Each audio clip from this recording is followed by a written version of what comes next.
Hello everyone, samahan niyo po ako, magluluto tayo ng pansit bihon gisado.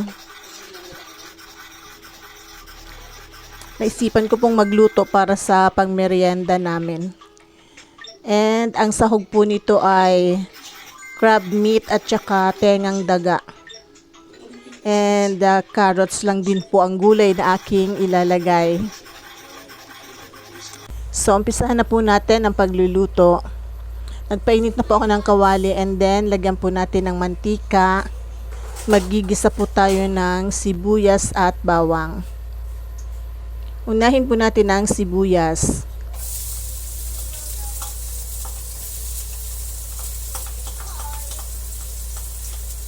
Hindi ko na po nilagyan ng maraming gulay. Kami-kami din lang po ang kakain naman. Tsaka mahal po kasi ang mga gulay ngayon. So, ilagay na po natin ang bawang. Gisa po natin ng maigi.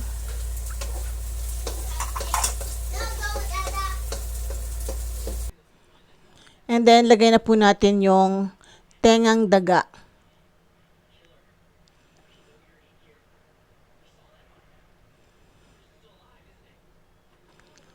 Or black fungus. And then, lagyan po natin ng paminta.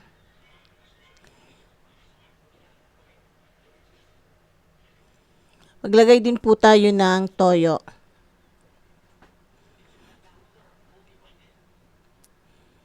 Mix lang po natin ng maigi. And then, maglalagay po tayo ng tubig.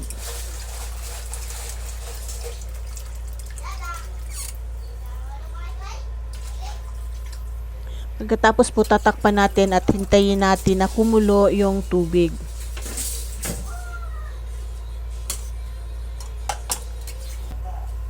So this time po kumukulo na yung tubig. Pwede na po natin ilagay ang bihon noodles.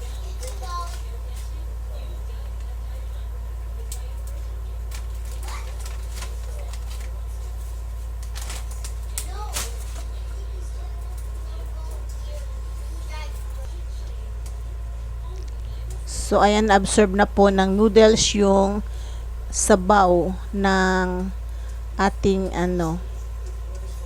yung pong nilagay nating sabaw. And then, ilagay na rin po natin yung carrots.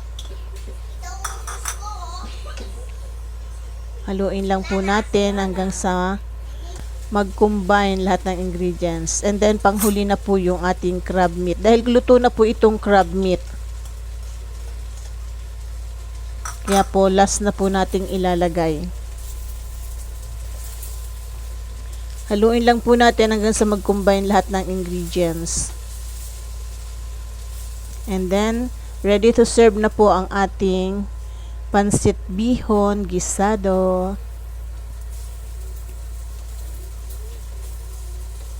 Huwag ka din maupo. Maduwi ang sahig. Huwag ka din maupo. Mabilis ang luto. Ganito po ako magluto ng pansit bihon.